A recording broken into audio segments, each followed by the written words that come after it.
തിങ്കളാഴ്ച എൻ്റെ വീട്ടിൽ നോമ്പ് തുറ ഉണ്ടായിരുന്നു. അപ്പോൾ ഞായറാഴ്ച മൂത്തച്ചിയും വലിയ നാത്തൂനും അവൻ്റെ കുട്ടികളും ചെറിയ നാത്തൂൻ്റെ കുട്ടികളൊക്കെ വന്നിട്ടുണ്ടായിരുന്നു. അപ്പോൾ അവരിനെ എല്ലാവരെയും കൂട്ടിയിട്ട് ഞങ്ങൾ ഞായറാഴ്ച വൈകുന്നേരത്തോടു കൂടി മലമ്പുഴ ഡാം കാണാൻ പോയി. അവിടെ പോയിട്ട് കുട്ടികളെ കുറച്ച് നേരം കളിപ്പിച്ചു. പിന്നെ പാർക്കിലൊക്കെ ഒന്ന് നടന്നതിന് ശേഷം കുറച്ച് ഫോട്ടോസും കാര്യങ്ങളൊക്കെ എടുത്തു. എന്നിട്ട് ഞങ്ങൾ പോയത് മലമ്പുഴ ഡാമിൻ്റെ മുകളിലേക്കാണ്. അവിടെ പോയപ്പോൾ ഏകദേശം ഒരു 6 മണിയൊക്കെ ആയിട്ടുണ്ടായിരുന്നു.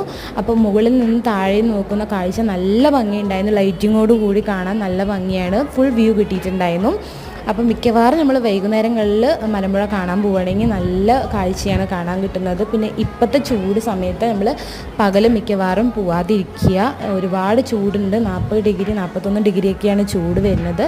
അപ്പം മിക്കവാറും ഒരു 5:30-6 മണിയോട് കൂടിയിട്ട് പോയിട്ട് കുറച്ച് നേരം ഒന്ന് കാഴ്ചയൊക്കെ കണ്ടിട്ട് തിരിച്ച് വരിക. എന്നിട്ട് ഞങ്ങൾ നോമ്പ് തുറന്നു. അവിടെ വെച്ചിട്ട് നോമ്പൊക്കെ തുറന്നു. പിന്നെ അതിന് ശേഷം വീട്ടിലേക്ക് മടങ്ങിയിട്ടുണ്ടായിരുന്നു. എന്തായാലും ഇന്നത്തെ മിനി വ്ളോഗ് ഇത്രയേ ഉള്ളൂ. നാളെ മറ്റൊരു മിനി വ്ളോഗുമായി കാണാം.